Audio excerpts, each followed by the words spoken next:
How are the two of you guys Doing today? quite well, So thank you. great. Yes, Nicholas and Cooper, so nice to meet the two of you. I thought that your performances were absolutely phenomenal, and I was excited that you guys are doing interviews today because I have so much to talk about with the series. But congratulations to the two of you, first of all. Thank you. Yes, one of the best moments in the series is when ERIK has his kind of long testimony, and I think it's just a huge, long one-shot between you and Ari. Leslie, take me back to set that day. How many takes did you do that monologue? Yeah, we shot it over 2 days. Oh, wow. The first day we did 4 takes. The second day we did 4 takes. And yeah, I mean, Ari and I I think we just really showed up and we were prepared. And, you know, we knew how we wanted to do it. And we had already sort of established such a beautiful relationship outside of our relationships as characters. And so that trust and that generosity that we had between each other, I think was really what allowed the episode to have so much depth and meaning. And yeah, it was an amazing experience. I'm so grateful for that. Absolutely. And another, of course, memorable scene is the family dinner table scene. It's obviously I think you guys even shot that towards the beginning of production. Nicholas, take me back to set that day. How long did you guys do that scene? Was that also like a multiple day shoot as well? It was our first day on set with Javier, which that guy just brought such an intense energy into the set. And immediately I was struck by his ability to contrast really, really tender moments with really violent moments, which I think is common with people who experience this kind of abuse. You know, they experience such violence and then they're She's a whore. Yeah. It was and then also ripping the wig off and kissing the Oh, head. yeah, exactly.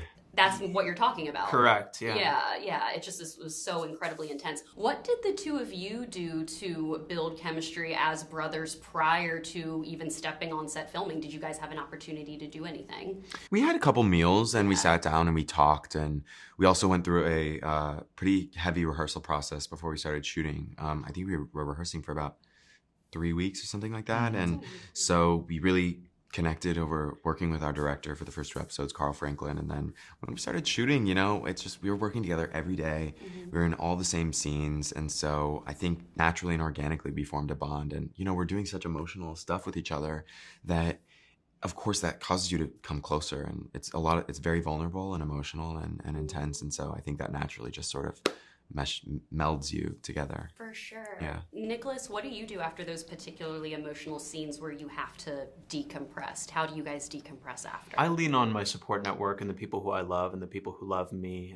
You know, there are going to be some really, really heavy days on set, but what's nice is that you don't have to go through them alone. You're working with a talented and an experienced cast who all also have the same ambition of creating, hopefully, a great project, and who are putting all of their life force and life energy into it. So you can find common ground and talk through it with them any day. So after you guys like decompress, what did you guys do when you finally finished wrapping the series? I got so sick. Oh, I no. was so exhausted, and I got such a horrible cold. I laid down for 2 days. And then actually on the day we finished shooting, Ryan sent us the first 4 episodes. So I was sick, laying in bed, watching it. Is it hard to watch yourself back? You know, I think the first watch is always a little difficult. Yeah. You're always sort of like picking out things and being like, oh, they chose that take and not that take. Like, God, and why did they edit that? And why did they do this? But then, you know, as you watch it and as you start to see it, you start to separate yourself from it. And, you know, when I'm working on something, I always speak as if I'm the character speaking in I. And so getting to watch, I can sort of now point at the screen and be like, oh, that's him. He does that. He does this. And sort of having that separation was helpful in getting to sort of see the work and be proud of it and be happy with it. It's an interesting experience. Right. You know, you have emotional ties to certain takes, and sometimes those takes get used and sometimes they don't. And at the end of the day, it's been said that it's an editor's medium. You know what I mean? You kind of provide the colors and the palette, and then the editor goes to town. And I think ultimately I was really, really happy with the way that the show was cut together. Absolutely. Well, you guys definitely provided the colors. They are giving me the rap. Absolutely amazing performances from the both of you, and the reactions have just been insane. So thank you so much for your time today. Thank I really you. appreciate it. Yeah, It was thank such you. a joy to chat with you Yeah, guys. you too. Chloe and Javier, congratulations to you on this series. I've always loved your collaborations with Ryan Murphy and Javier. You are just an incredible actor. So congratulations to you, first of all. Thank you. Yes, obviously this case has been so highly public for so many years. There's so many documentaries and books, and literally we've seen so many different points of view. Was there a particular documentary or book that you kind of read or watched that helped you more understand the case and connected with Kitty and Jose? Chloe, did you? I mean, because of the way we structured our show and Right. we're showing different perspectives and point of views of these characters, I was kind of taking it all in and like, you know, watching the testimony of the boys and how emotional that is, and, you know, them talking about their mother and trying to absorb that. So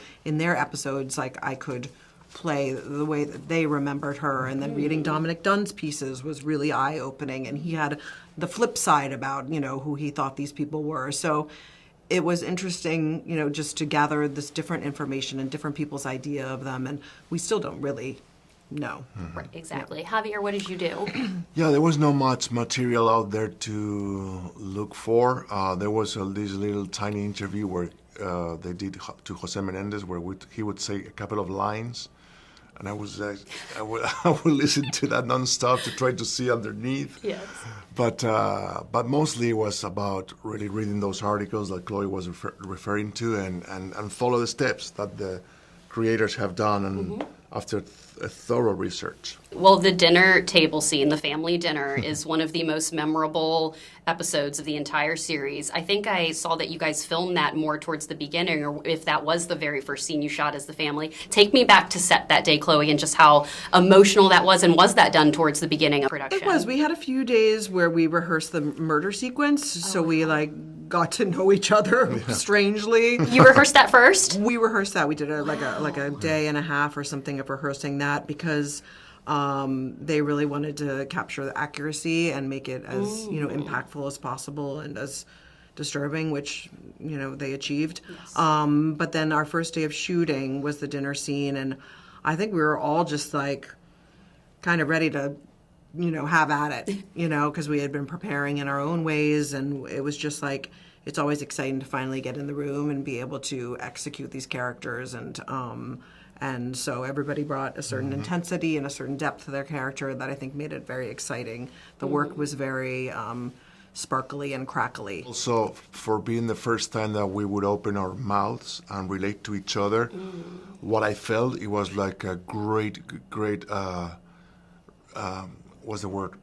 I wouldn't say relief, but like, yeah, I guess it was a relief in the sense that, wow, they're so good. Yes. And she and the boys, that I just need to be there for them. It worked. All of a sudden, we were a family, a dysfunctional family, but it happened. I didn't have to be worried about anything else than being that person, because they will be their characters 24/7. You all worked off of each other in that scene. We brought the drama. You brought the drama.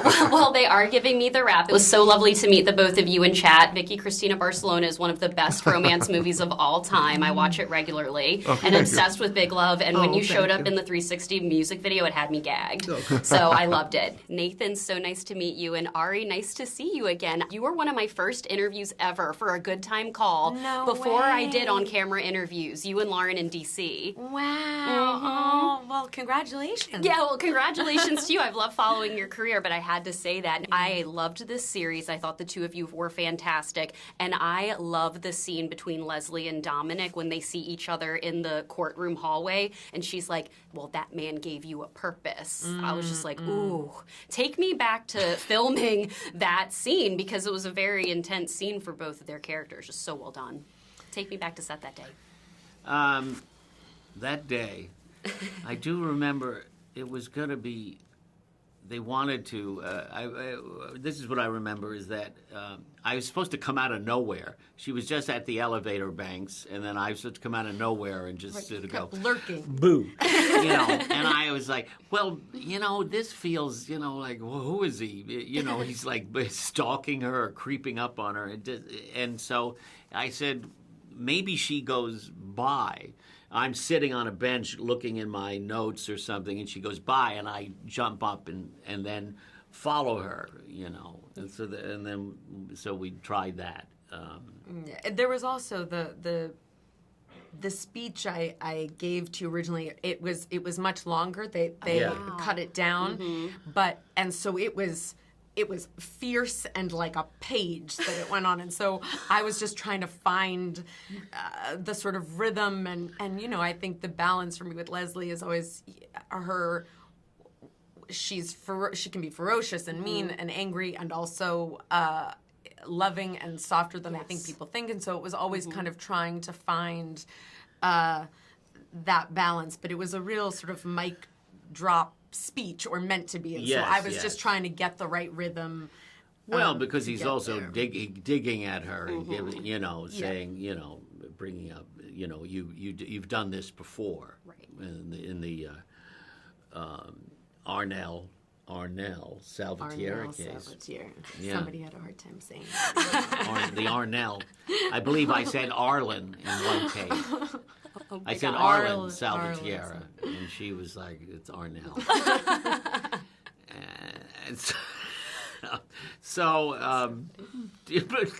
yeah. It was a great day. Any day we were on such. I mean, Yes. this whole thing, I have to say, for as heavy and intense this show is, there was like a lot of love and a lot of joy on set. I just need to call Ryan Murphy up and get the extended cut of your scene, girl, because I need to see that. Oh, yeah. They wrote a great speech. Oh, God. Yeah. Well, both of you have played real-life people and fictional characters before. Is there that extra sense of responsibility when you're playing Dominic and Leslie, these people who we have seen, so much? I mean, you looked so much like her. Thank you. Yeah. Yeah, I mean, definitely.